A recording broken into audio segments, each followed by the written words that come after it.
আসসালামু আলাইকুম। স্ক্রিনে একটি কাজ দেখতেছেন, এটি M21 স্যামসাং।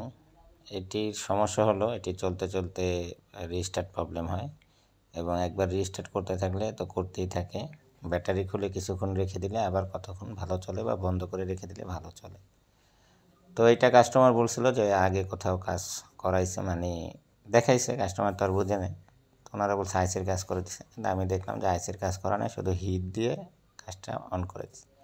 তো এই মুহূর্তে যেহেতু এটা ডাবল ডেকার, এটা র্যামটা আমরা রিমুভ করতেছি কুইক 861, এটা দিয়ে DW, এটা দিয়ে আমার এখন যে গুলো কাটিং করা হয়েছে, একটু ভিডিওটা ফাস্ট করে দেওয়া হয়েছে, অনেক লং টাইম ভিডিও হয় ডাবল ডেকারে। তো এটা গুলো কাটিং করা হয়েছে 270 দিয়ে এবং এখন 330 টেম্পারেচার এবং ইয়ার 380-তে। তো এটা দিয়ে দেখতেছেন এটা সুন্দর করে উঠিয়ে নেওয়া হয়েছে। এখন কিছু সময় আর একটু হিট দিয়ে তারপর আমরা এটা টেম্পারেচার করে দিচ্ছি 360, এয়ার শুধু 60-এ আছে বাতাসটা। তো সিপিইউ উঠানোর সময় যে সবচেয়ে মূল বিষয়টা হলো এই যে র্যামের যেই সিলিন্ডারগুলি রয়ে গেছে, মানে বলগুলি, আমাদের খেয়াল রাখতে হবে যে এই বলগুলি কখন মেল্ট হয়। হলে আমরা জাস্ট আননাইফটা আস্তে করে এটাকে পুশ করব, কিন্তু আননাইফটা চাপ দেব না। চাপ দিলে হিটের কারণে সিপিইউ ব্যান্ড হয়ে যায়। শুধু পাতলা করে আস্তে করে উঠিয়ে নিব, এটাকে কোনো প্রকার চাপ দেওয়া যাবে না। চাপ দিলে মাস সাথে দুই সাইডের তখন ব্যান্ড হয়ে যাবে, আপনার র্যাম বসবে না। তো এটা ঠান্ডা হওয়া পর্যন্ত একটু অপেক্ষা করব, মানে বলগুলি জমাট বাঁধা পর্যন্ত। এরপরে এটাকে ছুটিয়ে নিব। এটার ক্লিনিং অনেক প্রসেসই ছিল, আসলে রানিং শপে কাজ করলে অনেক কিছু আনা হয় না। জাস্ট ক্লিনিং করার পরে এটার র্যাম আমরা রিভলভ করি। র্যাম রিভলভ করার পরে এটার যে সিলিন্ডারটা আছে, মেন পার্ট যেটা, এটা আসলে ভিডিও করা হয়েছিল, তো ভিডিওটা সেভ, যেহেতু বারবার থেমে থেমে ভিডিও করা হয়, তো এইটার মানে ক্যামেরা অন না করেই ভিডিও করা হয়েছে। পরে দেখে যে ভিডিওটা সেভ হয় নাই।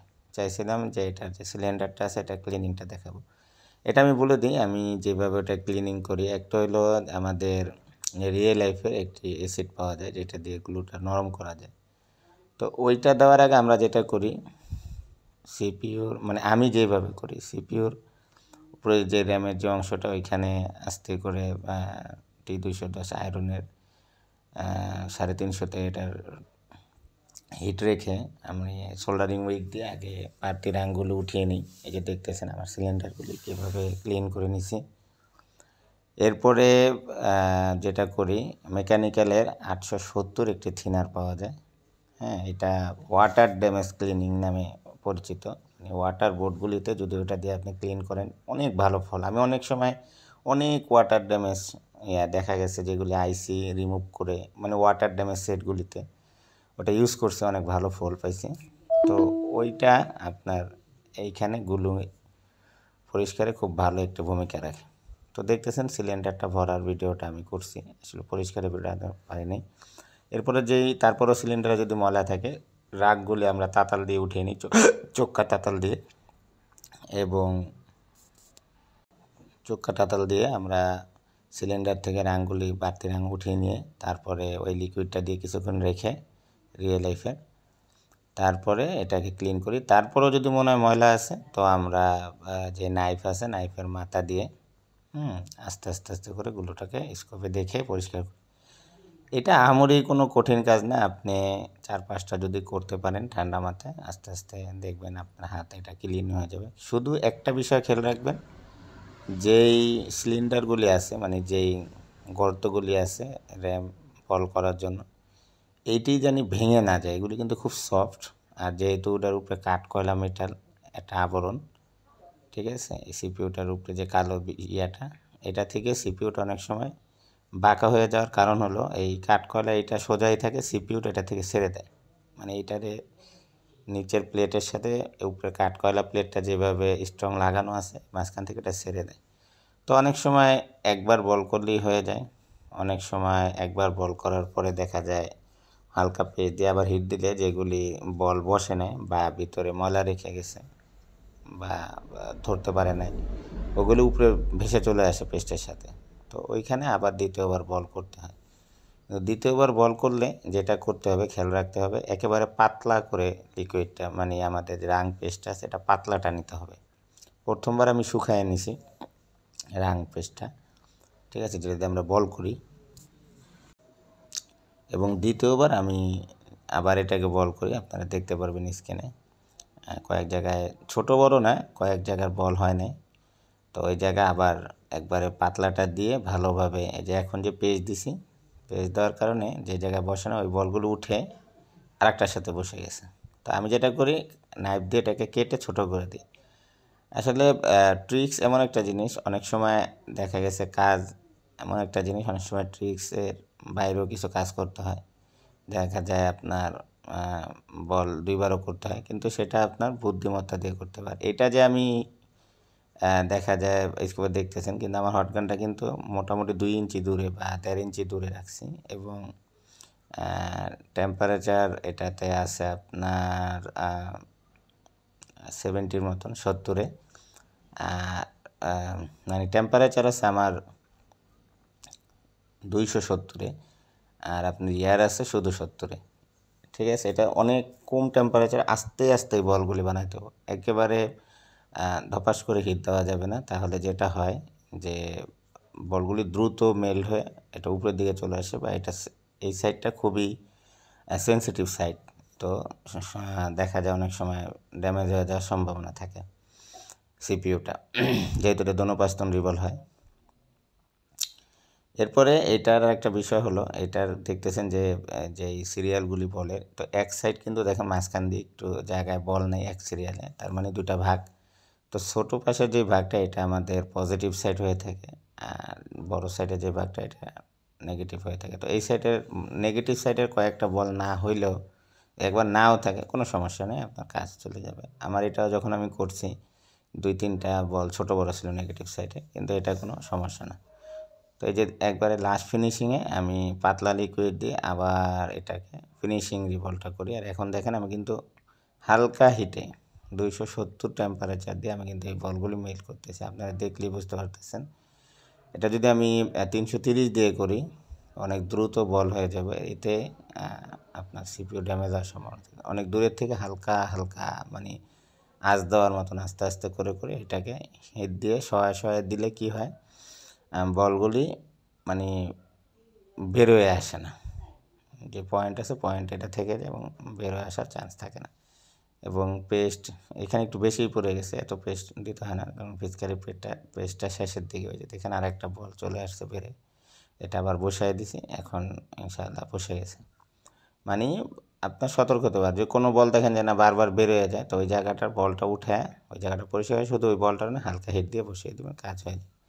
এরপরে সিপিইউর যে সাইড আছে এই সাইডটাও ক্লিনিং আপনারা সিঙ্গেল আইসির মতনই করবেন, কিন্তু দেখা যায় এটা হট গান কেউ হিট দিয়ে গুলো রিমুভ করে, আমি তাতাল দিয়ে করি। আমার সিঙ্গেল আইসি রিভলেরও আপনারা ভিডিও দেখছেন, ওরকমই করে নিই। আর এই জায়গায় বলটা এক চান্সে করতে পারলে ভালো হয়, কারণ সিপিইউ নিচের সাইডের যে বলগুলি এটা যেন বেশি মোটা না হয়, মানে 2-3 বার করে বল করলে কি হয় যে আপনার বলগুলি মোটা হয়ে যায় আর মেল্ট হয়ে যাওয়ার সম্ভাবনা থাকে। আর একটা জিনিস হলো কি, যদি বল মোটাও হয় তাহলে আপনারা নাইফ দিয়ে ভালোভাবে, ধারালো নাইফ দিয়ে, এইসব সিপিইউ যখন আপনারা বল কাটিং করবেন একেবারে নতুন নাইফ নেবেন, নিয়ে যদি কাটিং করতে হয় তো নতুন নাইফ দিয়ে কাটিং করবেন, কারণ ধারালো সারা নাইফ দিয়ে কাটিং করলে অবশ্যই আপনার সিপিইউ থেকে প্রিন্ট উঠে যাওয়ার সম্ভাবনা আছে।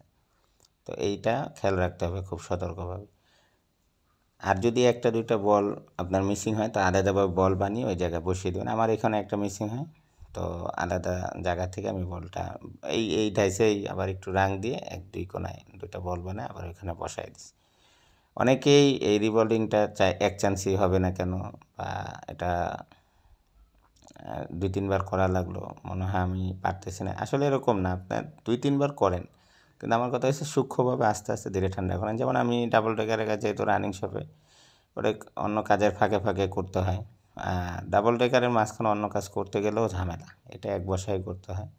তো প্রায় অনেক সময় যাদের হাতের অ্যাক্টিভিটি অনেক ভালো বা সচরাচর কাজ করে, আমার এখানে ডাবল ডেকারের কাজ খুবই কম, যার কারণে সচরাচর করা হয় না, যার কারণে আমার একটু সময়ও লাগে, 1 ঘন্টা 1.5 ঘন্টা, অনেক সময় 2 ঘন্টাও লেগে যায়। তো তো সময় কোনো বিষয় না, কাজ হওয়াটাই মূল বিষয়, যে আমার কাজটা হলো কি না। আর দ্বিতীয় প্রসেসটা হলো এরকম, এইটা এখানে সিপিইউটা যখন আমরা বসাবো, তো সিপিইউটা বসানোর পরে আমরা সাথে সাথে র্যাম না লাগিয়ে সিপিইউটা ঠান্ডা করে আমরা আগে দেখবো যে কম্পিউটারে পুট বানায় কিনা, অটো পুট। তো এইটা পুট বানাচ্ছিল কিন্তু দেখাচ্ছিল না, ঠিক আছে। আর সবচেয়ে বিষয় হলো পুট বানাক বা না বানাক, কিন্তু আপনার ডিসি পাওয়ার সাপ্লাইতে রিডিং স্টক হইতে হইব।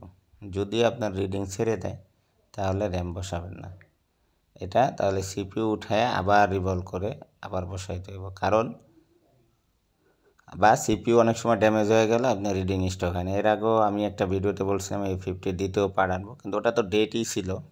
আর ওটার কাজ যখন আমরা সিপিইউ উঠাই, ওঠানোর পর রিভলভ করে যখন ওটা বসাইছি, ওটা ভিডিও করছিলাম কিন্তু দিতে পারিনি। পরে দেখলাম যে ওইটা পুট বানায় না বা রিডিংও ধরে রাখে না, ঠিক আছে। পরে র্যাম বসায় দেখছিলাম একই কন্ডিশন, এই জন্য আর ওই ভিডিওটা আনিনি। এই কারণে এই ডাবল ডেকারের ভিডিওটা দিয়ে একটু তথ্য দেওয়ার চেষ্টা করলাম।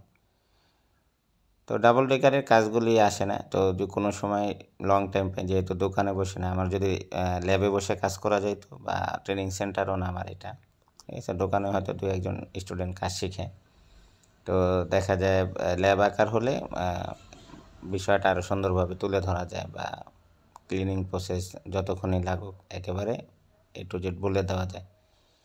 তো এইটার এই সিলিন্ডার পরিষ্কার করাটাই মেন, এছাড়া আর বাকিটি আপনারা সিঙ্গেল আইসির মতনই করতে পারেন, কিন্তু একটু সাবধানতা অবলম্বন করে করলে আপনার কাজটি হবে। আর এই সাইডের একটা জিনিস কি, সিপিইউ বসে আমরা রিডিং স্টক হয়েছে আপনি দেখছেন, র্যামও বসছে, কিন্তু দেখলেন যে আপনার রাইট গ্রাফিক্সে যদি সমস্যা আসে, তো অবশ্যই যে পাশে কালো যেই আইসিটা আছে এটাও কিন্তু ভিতরে পেস্ট। অনেক সময় সিপিইউর কাজ করার পরে দেখবেন যে ওইটার ভিতরে বল মেল্ট হয়ে যায়। তো আপনারা বা দেখবেন যে হাই রিডিং হাইতে উঠে যায়, এরকম হয় অনেক সময় শর্টিং হয়ে গেলে। এই পাশের কালো আইসিটা যদি ভিতরে বলগুলি মেল্ট হয়ে যায়, তখন দেখবেন আপনার পাওয়ার বাটন বা দেখবেন যে ব্যাটারি লাগাইলে গরম হচ্ছে, ঠিক আছে। তো এই সব ক্ষেত্রে আপনারা ওই কালো আইসিটাকে একবার রিভলভ করতে পারেন র্যাম আর সিপিইউটা হাত না দিয়ে।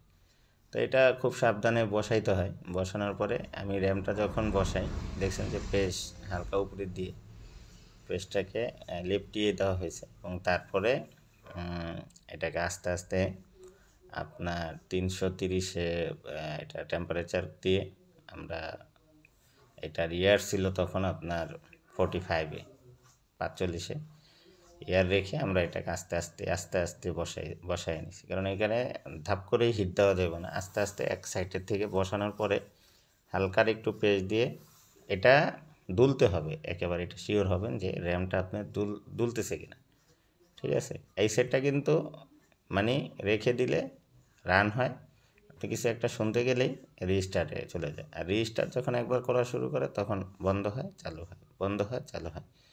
তো দেখা যাচ্ছে অনেক সময় চার্জ শেষ হয়ে এটা বন্ধ হয়ে গেলে আবার কতদিন, 2-1 দিন পরে এটাকে রান করলে রান হইতো, 1-2 ঘন্টা চলতো, তারপরে কন্টিনিউ রিস্টার্ট থাকতো। তো এইটা অন্য সব থেকে আর কি হিট দিয়ে কাজ করে দিছিল, যেটা আমরা পরীক্ষামূলকভাবে দিই, কিন্তু এনারা দেখা যায় এটা বেনিফিট হিসাবে দেয় আর কি, মানে হালকা হিট দিয়ে একটু চললেই কাস্টমার থেকে বিল নিয়ে নেয়। এইটা করা ঠিক না। আমরা আসলে অনেক সময় হিট দিয়ে এটা বোঝার চেষ্টা করি যে এটার কন্ডিশন কোনোটা চেঞ্জ হয় কিনা। এই যে এখন যে পেজটা দিছি, অনেকেই আবার বলে যে ভাই পেস্টিং আইসি যখন উঠান তখন পেজ দেন কেন।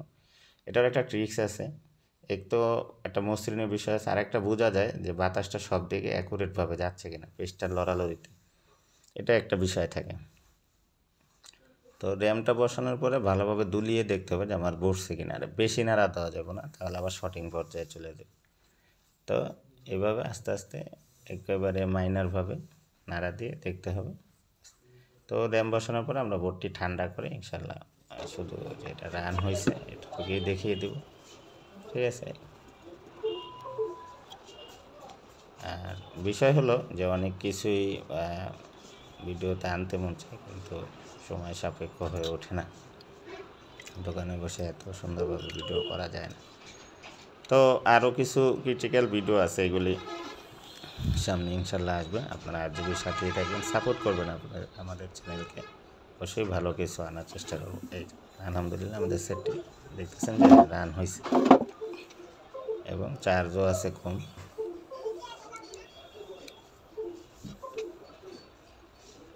তারপরে এটা যেহেতু চালু হয়ে গেছে, এটা আমরা টাচ কাজ করে কিনা, ক্যামেরা খোলা আছে এবং এটা ডেলিভারিও হয়ে গেছে, কাস্টমারকে দিয়ে দেওয়া হয়েছে। ভিডিও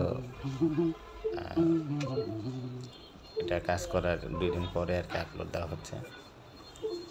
আরও কিছু ভিডিও ছিল ক্যামেরা অন করে আমরা ভিডিও বুঝতে পারিনি, তো এটা কাটসিট হয়ে গেছে। তো যতটুকু দেওয়া গেছে অতটুকু একটু টেনে আমরা দিয়ে দিছি, যাতে করে আপনারাও বুঝতে পারেন এটা কাজ করা যায়। ডাবল টেকার আপনারা চাইলেই করতে পারবেন। তো সকলেই ভালো থাকবেন এবং আমার জন্য দোয়া করবেন। আগামী দিন কোনো নতুন ইনফরমেশন বা কাজ নিয়ে ইনশাআল্লাহ আপনাদের মাঝে দেখা হবে। সেই পর্যন্ত সবাই আমার জন্য দোয়া করবেন। আল্লাহ হাফেজ।